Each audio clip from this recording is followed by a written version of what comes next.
Well, several stakeholders are gathering for the Business Forum meeting this morning ahead of the official BRICS Summit. They will discuss different sectors that will drive economic growth in the trading bloc, including agriculture and tourism.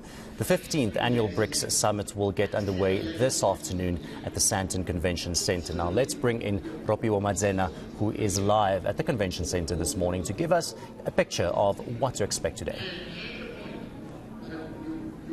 A very good morning to you, Baron, and to the rest of our viewers. Indeed, we are at the Sandton Convention Centre.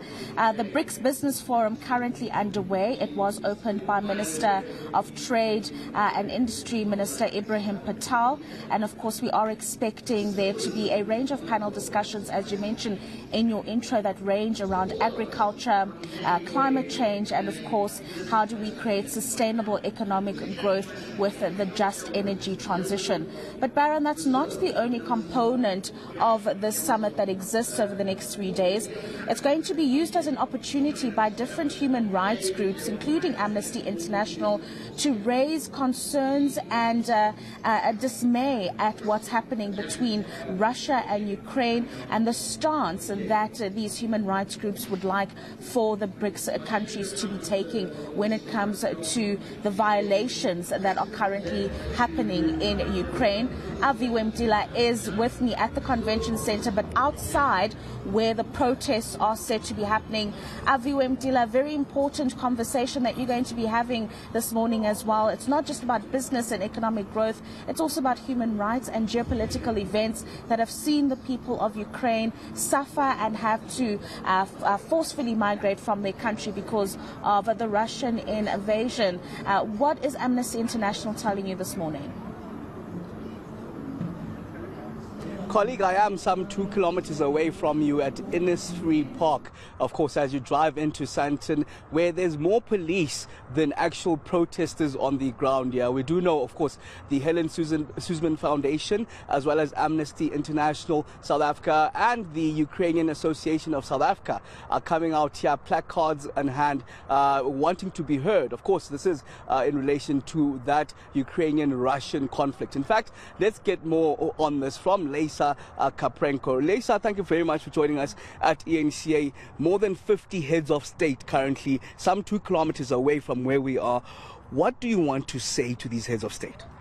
Good morning, everyone. We are calling for leaders of all BRICS countries and the guests to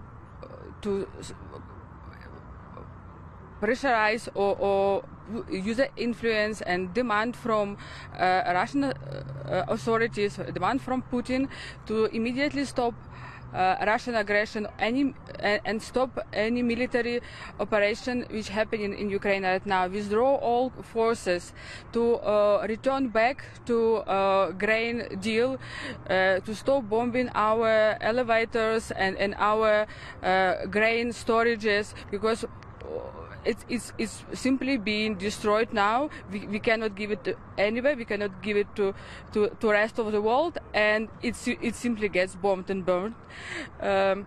We also call to immediately remove all children which were illegally displaced from Ukraine, and some of their whereabouts not even known for us right now. Also to release all prisoners of war and to release political prisoners who are currently, everyone who speaks out against Putin, they immediately get in prison. So there is no freedom of speech. You from Ukraine yourself, do you believe that you'll get an ear from the delegation that's here at this BRICS Summit? I mean, you heard the president, I'm sure, 2 days ago, speaking of South Africa's neutrality and non-alliance when it comes to such issues and not wanting to be drawn by these big global powers that be. Do you believe in that stance of South Africa? But I mean, that neutrality is artificial neutrality. It's not neutrality in a sense. Actually, just to be neutral in situation of injustice is to support oppressor. But currently, from all actions which South Africa does now, it's obvious that they're not neutral. I mean, it's very painful and it's very uncomfortable for me as a Ukrainian to be here. And the Russian propaganda, which here they spent a lot of money on the propaganda, they convinced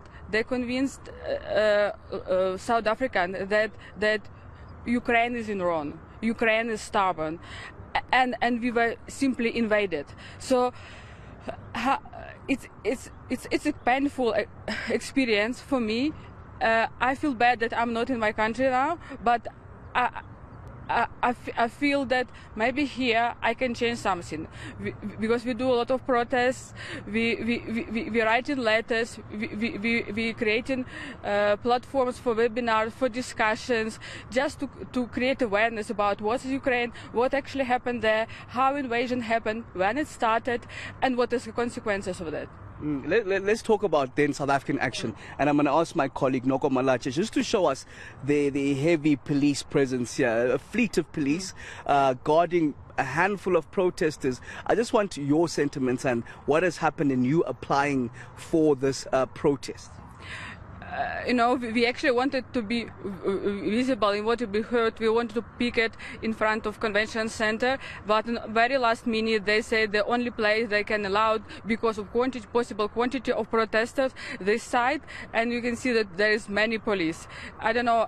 We never had any accidents in any of our protests over that 18 months of war. So we started from the first day of war, starting doing something, and at least here there is no private security, because when we were protesting in front of Russian embassy, there was private security with AK guns, and we were mainly women standing in front of them. So it's unpleasant, but Ukrainians are brave on the border of recklessness. So we're brave, we can stand. All right, if it's police, it's police. We'll deal with that. We are here to speak up. We are here to deliver a message. Unfortunately, we are far. I don't know. Thanks for media who arrived here, and at least we will be heard. And the reason why it's so little people now, because the notice about change of area of picket was happened just on last minute. A lot of people confused. They sending me messages, and they're calling me to say, "Where are you? Where are we meeting? I see nobody here." So that was one of the reasons to get less protesters here, to confuse in the last minute. All right, thank you very much. Lesa Kaprenko, a Ukrainian in South Africa, of course, talking about the injustices that her countrymen face. They are in a picket here, a peaceful protest, some 2 kilometers outside from the Sandton Convention Center, where the BRICS Summit is, where they want those 50-plus heads of states to hear them out, essentially, but they were told to come and picket here at the Innisfree Park, which is a distance away.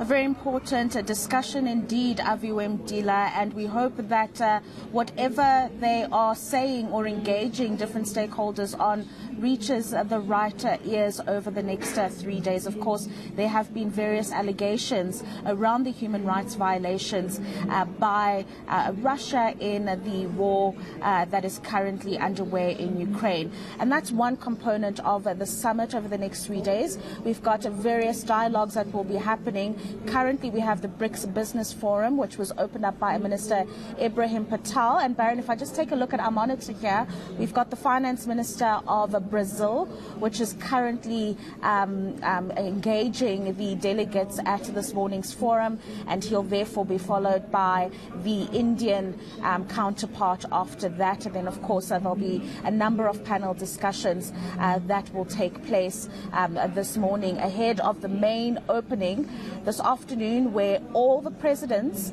of the states, the member states, will be addressing the delegates in attendance here at the Sandton Convention Center.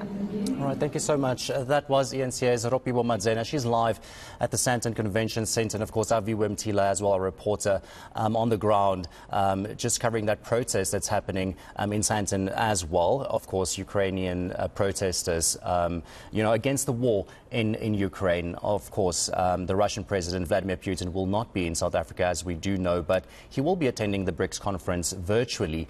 He's also expected to make a speech tomorrow when all these official leaders of states will be taking the podium and also making their addresses. But of course, like Rofhiwa said, it is the BRICS Business Forum kickstarting this morning before official procedures start later this afternoon. Like she said, different ministers of finance will be taking the stand. Of course, Fernando Haddad, he is the finance minister of Brazil, and he is currently talking there. There's a lot that will be discussed, many panel discussions taking place this morning. One of the things that will be discussed is BRICS agriculture in focus.